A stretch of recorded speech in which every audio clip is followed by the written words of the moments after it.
Hi, I'm Michael Avenati. Buckle up for November and beyond.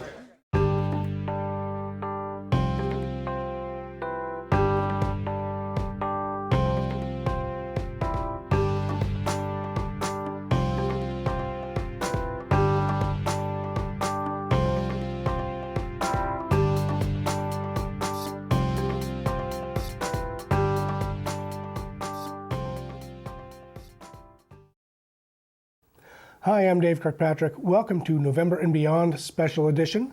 This week we feature Michael Avenati. Came out and announced his presidential bid. We think it's for real. He announced this last week and gave us a surprise announcement, really, that he was coming to a little Greenfield barbecue where there was a Democratic fundraiser and some other stuff going on. He showed up and became the star of the show, so I made this special. Please enjoy it. He's an interesting guy. He says a lot of good things. He looks like he's ready to roll up his sleeves and fight. I might not do much commentary on this show as a rule, but I enjoyed this. He says stuff I like. It was fun to watch. And at the end of the day, he stuck around and talked to everybody, and we all took selfies, and he did the teaser for my show. What a regular guy. There's a horse in the race. Without further ado, enjoy the show.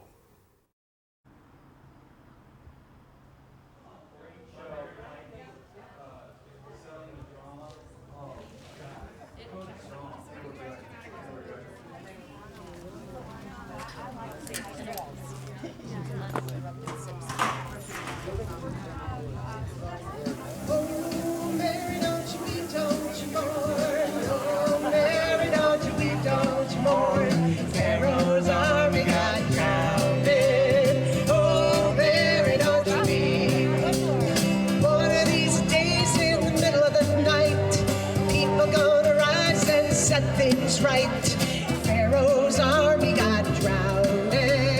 Oh, Mary, don't you weep. Oh. I want to welcome you all, including the media. The media is not our enemy. Hello, everybody. Are we ready to win? Yeah! Are we going to beat Chris Sununu? We're going to re-elect Annie Custer? Yeah! We're going to win the majorities of the council in the House and the Senate? Yeah!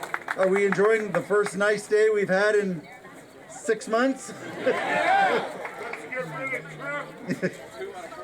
I want to thank you all for coming.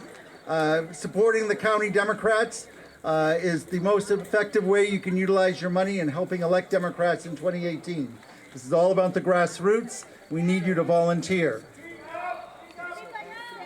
We need all of you to show up at the Milford headquarters or the headquarters that's nearest to you to volunteer, to go door to door, talk to the voters. We're going to have a very successful year if we reach out to all those Democrats and make sure they turn out. So please give a great Granite State welcome to Donald J. Trump's worst nightmare. Oh, you can do better than that. Donald Trump's worst nightmare. Michael Avenati.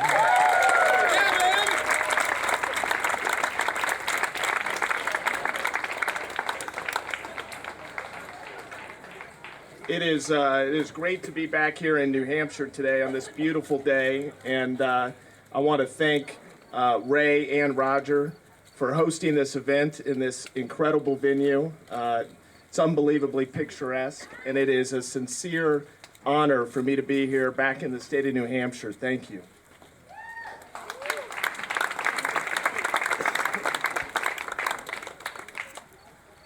Today I want to talk to you about the fight that I believe that we are in for the soul of our republic. I want to talk to you about what we are fighting for, and more importantly, how we fight for it. But before I get any further, I want to deal with the elephant in the park, or should I say the donkey in the park. Some of you may be thinking, what is some porn star lawyer doing here today to talk to us about our republic and our party? So let me tell you why I am here today. In normal times, I would not be with you today. I would be back in Los Angeles enjoying my good fortune. But these, as all of you know, are anything but normal times. I grew up to a modest family in Missouri.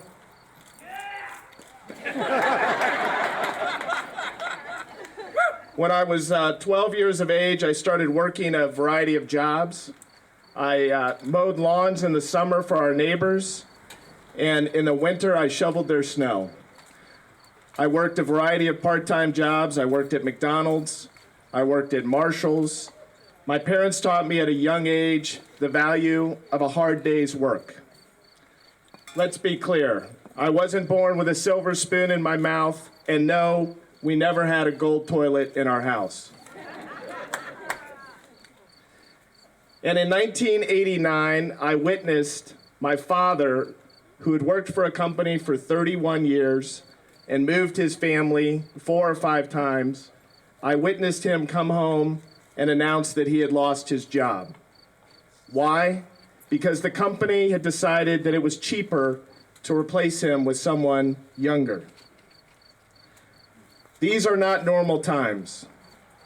I was later first in my family to graduate college, and I have since become a very fortunate man. And again, if these were normal times, I would not be here with you today. I would not have had this honor to appear before you today. But a strange thing happened to me earlier this year. Because of an accident of fate, I was handed a client who'd been wronged by the President of the United States. Headline writers know her only by her occupation, but I have come to know Stormy Daniels as someone that believes in truth, justice, and has an incredible degree of courage and fortitude.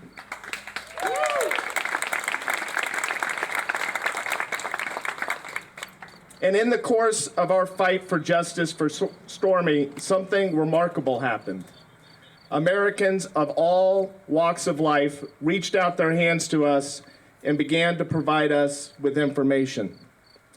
And without ever planning to, I suddenly found myself face to face opposite the most powerful man in the world, fighting not only for Stormy, but ultimately other women and countless families who'd had their children stripped from them on our southern border. I also found myself fighting on behalf of every American that believes in facts, evidence, and justice. Yeah.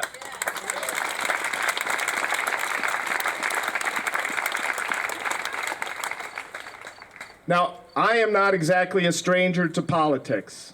When I was in my 20s trying to figure out how I was going to pay for college and ultimately law school, I worked on over 130 Democratic campaigns in over 30 states across this nation. But when I left politics, I never thought that I would be standing here in a place like this today before each of you talking about our republic and our party. But the Trump presidency has galvanized me, as I know it has galvanized so many of you and so many millions of other Americans. I don't know how yet I will step up, but I am reminded about our founding fathers when they founded this nation. You see, our founding fathers did not envision career politicians. Our founding fathers envisioned a system where, when called upon, individuals of our society would step up, rise to the occasion, serve their country, and then return to their lives. Let us be clear. Donald Trump does not have the knowledge, wisdom, compassion, or fortitude to serve as the President of the United States.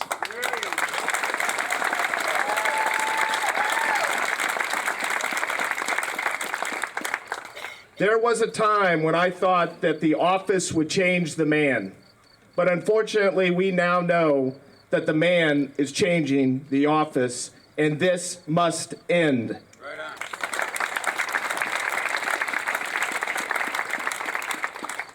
What we Democrats are fighting for is nothing short than the survival of our republic.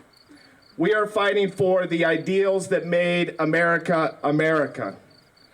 What we are fighting for is each other, our children, our families, our neighbors, and our cities. We're fighting for the ability of hardworking people to earn a decent living, to pay their healthcare expenses, and to send their kids to college so they have a shot at a real American dream. What we are fighting for is the ability of our children to go to school and not wonder if they'll make it through the day without being shot.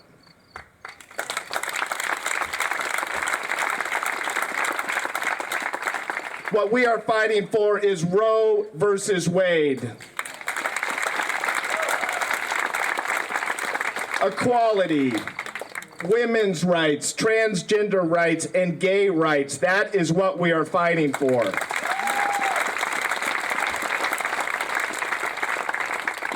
And what are we fighting against? We are fighting against a man who wants to usher us back into the dark ages.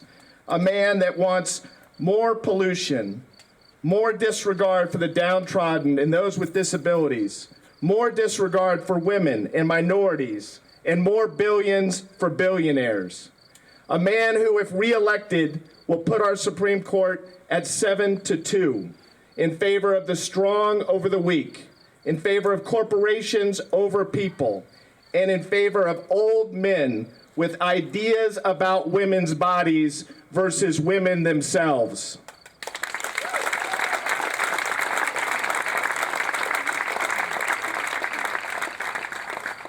Now, among us Democrats here today, nothing that I have just said is controversial.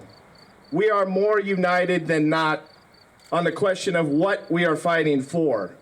But we often seem to be a party that is divided as to how we should fight. I believe that there is no question more important than us here today than this question of how.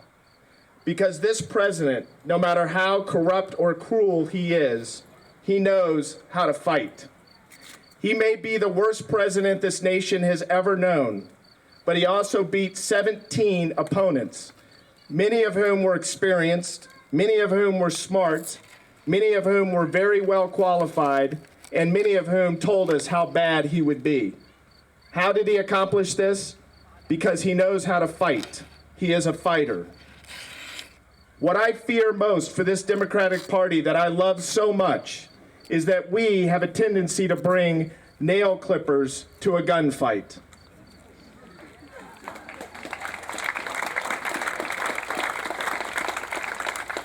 So today, in this beautiful location in New Hampshire, I want to propose a different course.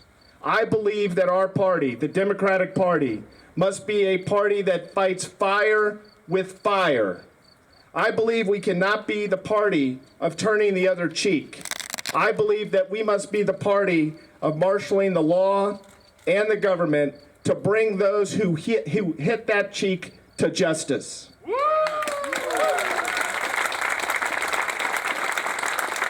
So I say, when they go low, we hit harder.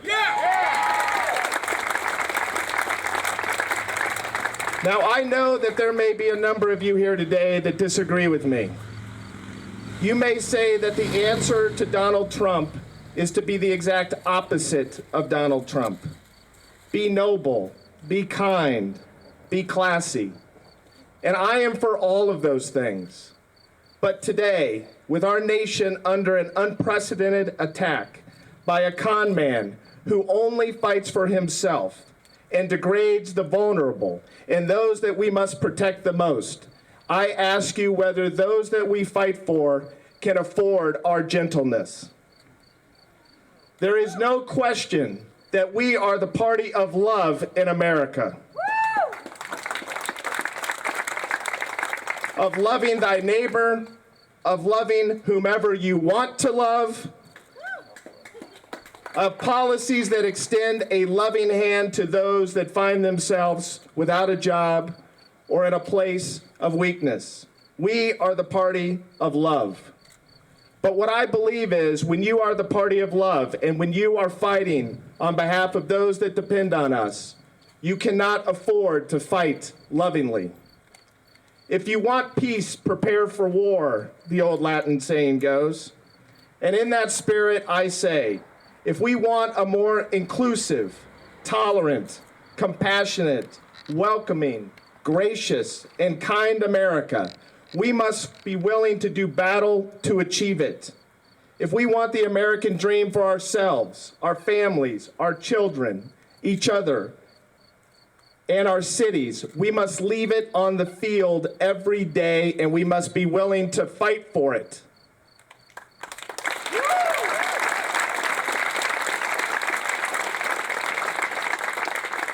Here is what I believe the Democratic Party is. In the eternal battle of David versus Goliath, we are the party of Davids. We are the party of people who want to live their lives, chase their dreams, do their jobs, raise their children, leave the world a little better than they found it, and who so often find themselves up against Goliaths. They find themselves up against employers who don't treat them right.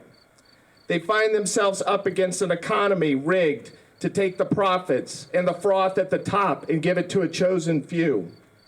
They find themselves up against an outrageous immigration policy that seeks to strip children from families and destroy families in the interest of bigotry. They find themselves up against racism and sexism. We are the party of Davids. Davids come in black and Davids come in white.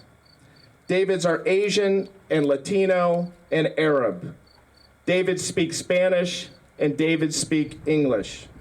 Davids are Christian and Davids are Muslim.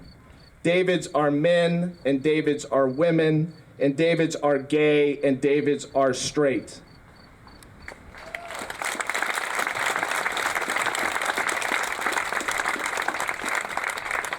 Davids are people who never would ask for a handout, but who require a helping hand from time to time when they find themselves in trouble. Davids are people that struggle to get enough hours at work so they can figure out a way to pay their bills. Davids are families that struggle to find a place for their kids to go to daycare and try to figure out how they're going to pay for it. Davids are people who want to provide their children with a better life, but in Trump's America don't know how. Yes, we are the party of Davids. And when you are the party of Davids, you cannot afford to show up without a slingshot.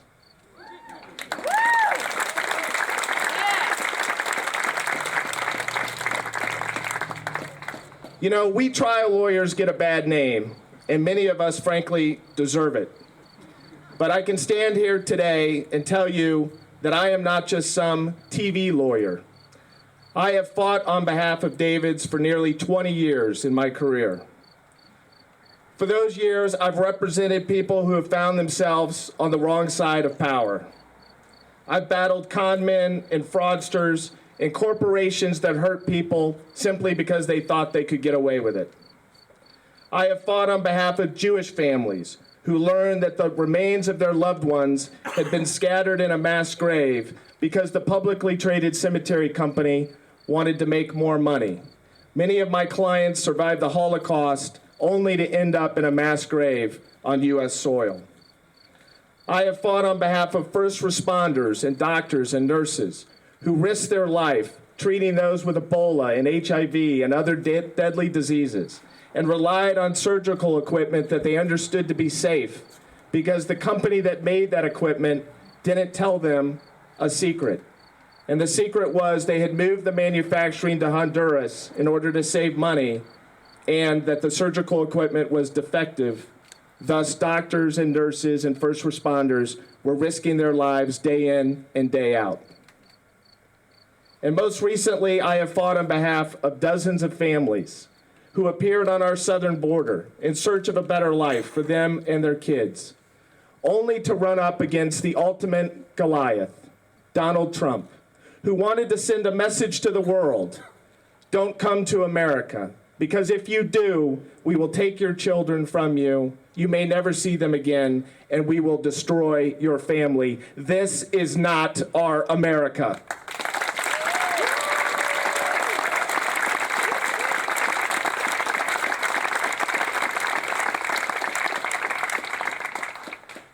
Here is what I've learned over the last 20 years battling Goliaths. Goliaths do not readily see the errors of their ways. They don't just roll over one day and admit they're wrong. They don't just roll over and do the right thing.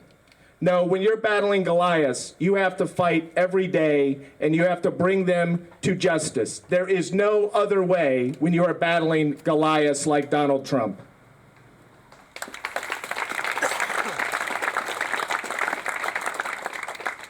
But let me also say this. In the age of the dumpster fire that is the Trump presidency, and make no mistake about it, it is one large dumpster fire.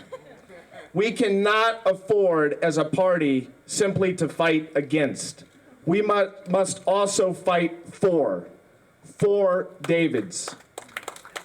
We Democrats must fight to put Americans back to work in good paying, solid jobs through an infrastructure plan, a real infrastructure plan that rebuilds our roads, our airports, our public transportation.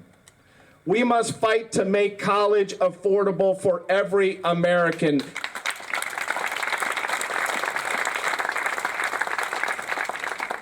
No one in the greatest country on earth should hesitate to send their child to college because they can't afford it. We must fight for Medicare for all.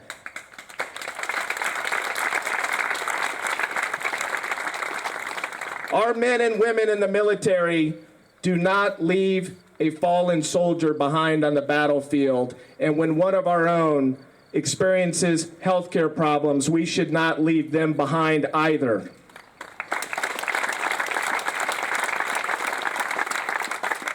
We must fight to ratify the Equal Rights Amendment. It has been too long.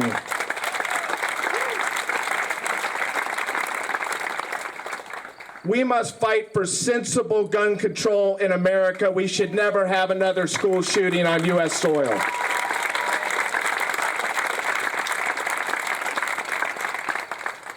We must finally invest in our public school teachers who've sacrificed so much day in and day out for the future of our children.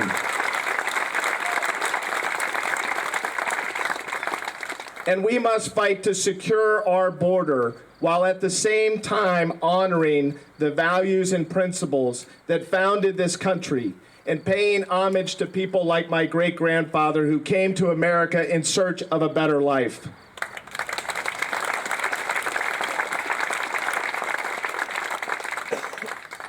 Now, if we are to be successful in connection with these fights, we must do something that many of you may oppose.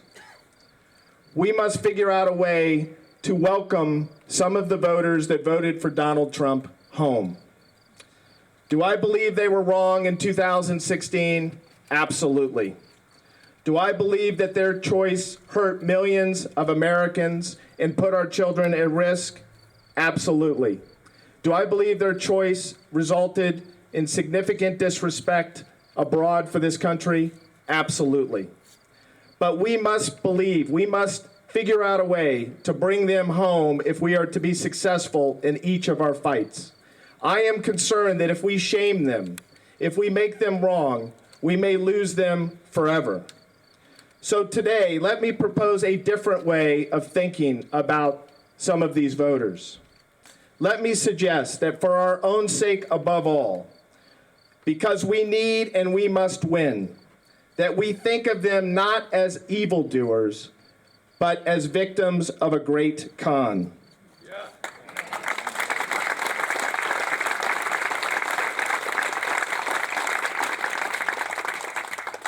Look, we have all been taken advantage of before. If there's one thing I've learned in nearly 20 years as an advocate, is that smart people get conned all the time. And let's admit it, Donald Trump is a great con man. He sold many of us a bill of goods. He appeared as the snake oil salesman, and he promised millions of Americans everything that would cure their ails. We must welcome some of these voters back home. Let me also say this. You see, Trump is hoping that millions of Americans fail to see the connection between their struggles and the struggles of others. This cruel and unusual president would not be in power had he not convinced 2/3 of people that look like me that their success depended on the trampling of women, minorities, African Americans, Muslims, immigrants, the disabled, and so many others. And of course, he does this because he hopes that if we are whipped into hatred, we will forget all of the broken promises, all of the jobs that he promised that haven't materialized, that we will forget all of the embarrassment that he has brought us here domestically and abroad. You see, too many of us have forgotten that old phrase, "There walks I, but for the grace of God." Too many of us have a hard time putting ourselves in the shoes of those Trump is hurting. Too many of us fail to ask, if it were me, how would I want to be treated? Too many of us have been eerily silent, standing on the sidelines and allowing injustice to be done because they are not us. The vulnerable populations whom Trump is targeting are presently fighting for their very survival, but it cannot be their fight alone. It is imperative for each of us to stand and say, enough. These are my people too.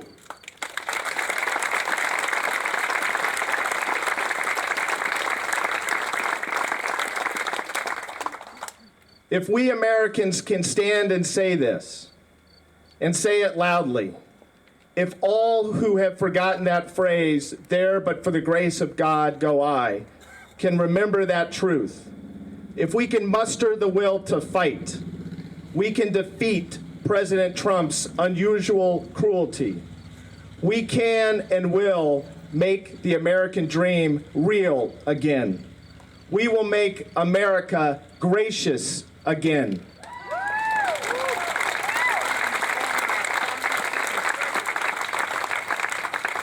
We will make America fair again. We will make America dynamic again. We will make America respected again. And above all else, we will make America, America again. Thank you.